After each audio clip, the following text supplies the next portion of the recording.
Let's cut straight to the chase. Right now, as you're reading this, there are hundreds of people standing in security lines at airports across the United States who are absolutely convinced they know the rules.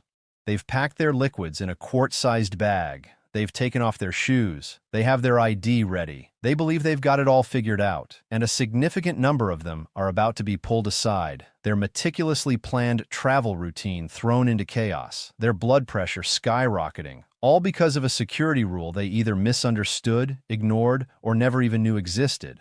The gap between what travelers think they know and what actually happens in that sterile, stressful space of the checkpoint is where trips go sideways. I've seen it, I've studied it, and if you travel with any frequency, you've probably felt that cold dread of a TSA officer pointing at you, then at the dreaded secondary screening area. So here's my opening question for you, and I genuinely want you to think about it. What's the one time you were stopped, searched, or questioned at airport security that completely surprised you? The moment you felt, wait, what did I do wrong? I want you to hold that thought. Seriously, take a second. I'll bet a good percentage of you are recalling something right now. I want you to share that story in the comments below when we're done. Because here's the thing. Your single experience is a tiny piece of a massive, complex puzzle of security theater, human error, and hard regulations. By the end of this, you'll understand why it happened, and more importantly, how to make sure it never, ever happens again. Stick with me, because some of what I'm about to explain will contradict the common knowledge you've been carrying around for years, and it might just save you from a monumental hassle on your next trip. The Transportation Security Administration exists in a unique and frankly difficult space. It's a massive federal bureaucracy tasked with an impossible mission: to be perfect every single day across millions of passenger interactions, while being perceived as either an inconvenient nuisance or an authoritarian overreach, rarely as a competent protector. To understand the rules, truly understand them, you have to first understand that mindset. The officer looking at the X-ray screen isn't thinking about your connecting flight. They are looking for threats. Their entire training is geared towards pattern recognition, anomaly detection, and risk assessment. Your goal is to get to your gate. Their goal is to stop the one person in 10,000 who means harm. This fundamental clash of objectives is where 99% of the friction occurs. We all know about liquids in 3.4-ounce bottles in a 1-quart bag. It's the poster child of TSA rules. But do you know why that rule exists in that specific form? It's not arbitrary. It's based on the concept of a liquid explosive binary, the idea that two benign liquids, each under 3.4 ounces, could be combined in flight to create a dangerous explosive. The quart bag is a volume limit to cap the total potential threat. Now, here's where people get stopped immediately. They buy a nice, clear toiletry kit. They fill it with travel-sized items. They think, it's clear and everything's small, I'm good. No, if it's not a single 1-quart resealable bag, the kind you get in a box of 50 for $1 at the drugstore, you're rolling the dice. An officer can, and often will, insist on the bag. If your bottles are swimming loosely in a giant clear cosmetics case, that's a failure. They'll pull your bag, open it, dump it out, and test every single item. That's your first delay. And then there's the functionally equivalent trap. You have a solid stick deodorant. That's fine. You have a gel deodorant in a 2-ounce container. That might be fine if it's in the bag. But you have a spray deodorant. Is that a liquid? In the TSA's world, aerosols are treated as liquids and as potential flammables. The rule is any aerosol must be in a container 3.4 Oz or less, and the total capacity of all aerosols in your carry-on is limited to 70 ounces, with no single container over 18 ounces. But practically, if you have a standard-sized spray can of sunscreen or deodorant, it's likely over 3.4 Oz. It will get flagged. The X-ray operator sees the dense, pressurized canister. It's coming out. I've seen people argue, but it's half empty. Doesn't matter. The rule is based on container capacity, not actual volume. That can of shaving cream you thought was okay because it's mostly foam? Container capacity. It's getting confiscated. Let's talk about electronics, because this is a massive, silent stopper of passengers. The rule is clear. All electronics larger than a cell phone must be removed from your bag and placed in a separate bin. laptops, tablets, e-readers, gaming consoles, portable DVD players. The reason is image clarity. The dense lithium battery and circuitry create a blob on the X-ray that can obscure other items in your bag. By removing it, you give the officer a clean look. The mistake people make is in the how. You must lay it flat in the bin, not on its side, not stacked under your book, flat. And for laptops, that often means taking it completely out of its sleeve or case. If you have one of those fancy backpacks with a dedicated padded laptop compartment that unzips all the way flat, you might be able to leave it in, but you must open the compartment so it lies completely flat when the bag goes through. If there's any fold or bulge over the laptop, the officer will likely shout, "Laptop's out," and now you're holding up the line. But here's a newer, subtler trap. All electronics larger than a cell phone. What does that include? Your Nintendo Switch? Yes. Your Kindle Paperwhite? Yes. Your large professional camera? Yes. Your bulky portable battery charger? Now we have a gray area. Power banks are electronics. A massive 30,000 mAh brick is larger than a cell phone. Should you take it out? The official guidance is fuzzy. My strong, experience-based advice: if it's chunky and dense, take it out and put it in a bin. Why risk it? The officer sees an unexplained dense block in the middle of your bag. Your bag gets pulled, and you're waiting for a hand search. This is about anticipating the question in the officer's mind. Make the X-ray image as unambiguous as possible. Food. This is a huge one that surprises travelers, especially those trying to save money or bring snacks from home. A sandwich? Usually fine. An apple? Fine. But now it gets weird. Peanut butter, yogurt, hummus, salsa, jelly, gravy, soup. These are all considered gels or liquids. If it's spreadable or pourable at room temperature, it's likely subject to the 3.4-ounce rule. That jar of local jam you bought as a souvenir? If it's over 3.4 Oz, it's gone. That delicious pâté? Consider it a spreadable liquid. The officer has the final say, and their metric is often the spread test. Could you spread it on a bagel? If yes, it's a gel. The amount of people I've seen lose beautiful, expensive jars of artisan goods because they thought food was exempt is staggering. And then there's the cheese issue. A solid block of cheddar is fine. A soft, creamy brie? That could be seen as a gel. It's inconsistent, which is why the smart move is to either put all questionable food items in your checked luggage or be prepared to lose them. Now we move into the realm of the truly unexpected, the items that don't fit neatly into categories and cause the most dramatic stops. Let's start with tools. You might think it's just a small wrench for emergencies.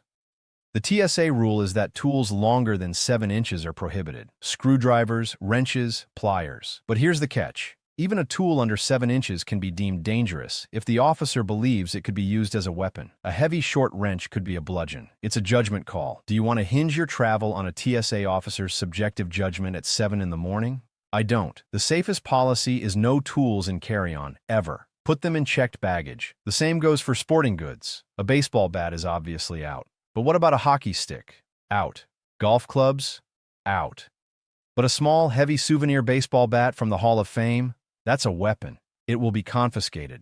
I once saw a man try to argue that his martial arts nunchaku were cultural artifacts. He did not win that argument, and he missed his flight. This brings us to the single most important concept in navigating TSA successfully: intent versus perception. You know your intent. You are a harmless traveler. The TSA officer does not know you. They only have a set of rules and a snapshot of your belongings on an X-ray screen. Your job is to manage their perception to align with your harmless intent. This is a proactive skill. It means thinking about how your bag will look in grayscale. That tangled nest of cables, charging blocks, and a hard drive can look like a suspicious device. A book with a metal spiral binding can create a strange line on the X-ray. A lump of clay from a child's art project can appear as an amorphous, dense organic material, a major red flag. Which leads me to one of the biggest, most fear-inducing moments: the bag search. If your bag is pulled, your heart sinks. But your behavior here is critical. Do not, under any circumstances, become belligerent, sarcastic, or overly familiar. It will not help. The officer is doing a job. A sigh of frustration is understandable. A rant about your rights is a one-way ticket to a more thorough, slower search and possibly a conversation with law enforcement. Stand calmly to the side. Answer questions directly. Yes, that's my bag. I have a laptop, some clothes, and toiletries. If they ask if you have anything sharp, dangerous, or flammable, think carefully before saying no. Did you forget a small pocket knife on your keychain? A butane lighter loose in a pocket? Now is the time to remember, not after they find it. Being caught in a lie, even an accidental one, escalates everything. Speaking of knives and lighters, let's clarify. Disposable lighters, like Bics, are allowed in carry-on. One per person. Torch lighters, like for cigars, which have a hotter, pointed flame, are prohibited.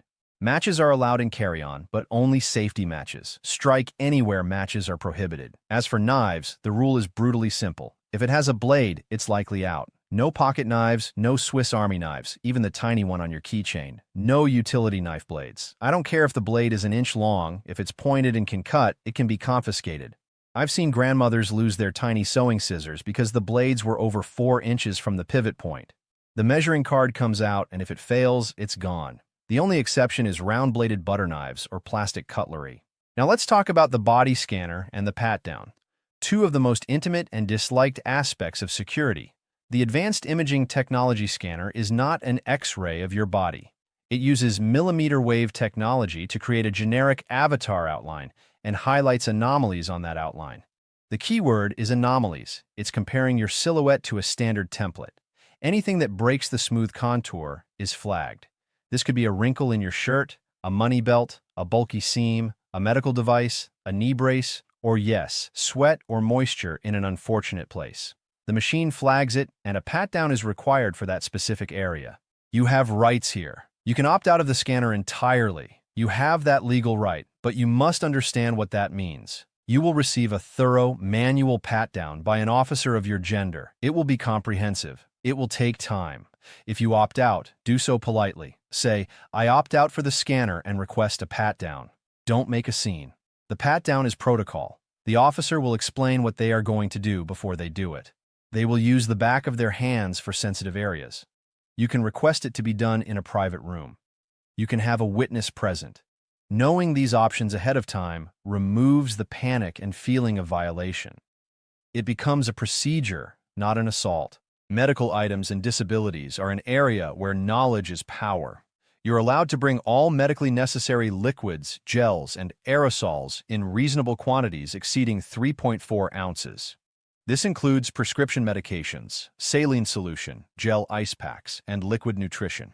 You must declare them to the officer at the start of screening. They do not need to be in your quart bag. You should separate them from your other liquids. The officer may need to inspect them, possibly test them for explosives with a swab. Having them clearly organized and declared upfront speeds this up immensely. Insulin, nitroglycerin, epinephrine auto-injectors, all are allowed. The same goes for medical devices.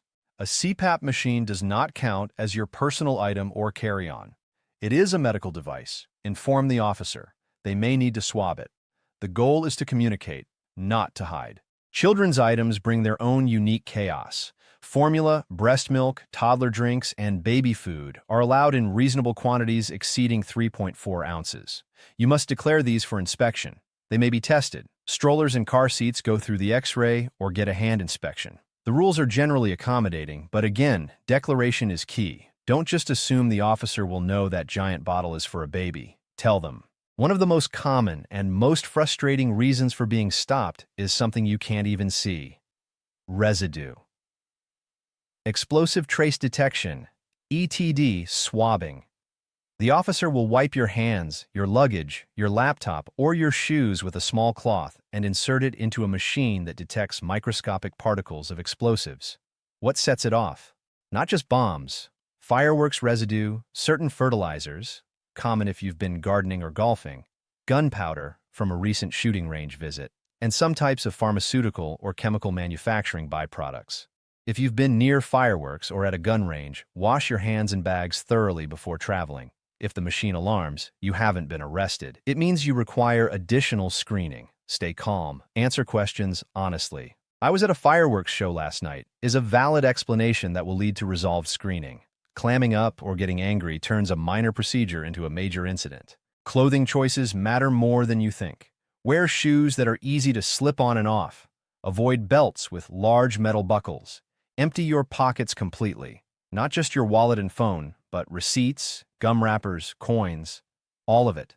A cluttered pocket shows a cluttered image. Bulky jewelry can trigger the scanner. A thick beaded sweater might require a pat-down. The goal is to present a clean profile. Think minimalist. Now let's dive into the psychology of the line itself. The standard screening lane is a well-choreographed dance, but it breaks down when one person doesn't know the steps. Be ready before you get to the bins. Have your ID and boarding pass in your hand. Have your quart bag of liquids and your large electronics already out and ready to place in a bin. Don't wait until you're at the front of the line to start digging through your backpack. This is the #1 cause of line rage and officer impatience. They see you fumbling, they know you're not prepared, and their tolerance drops. Be a competent traveler. It's a sign of respect for everyone's time, including your own. What about TSA pre-check and global entry? Are they worth it? In my unequivocal opinion, if you travel more than twice a year domestically, pre-check is a no-brainer.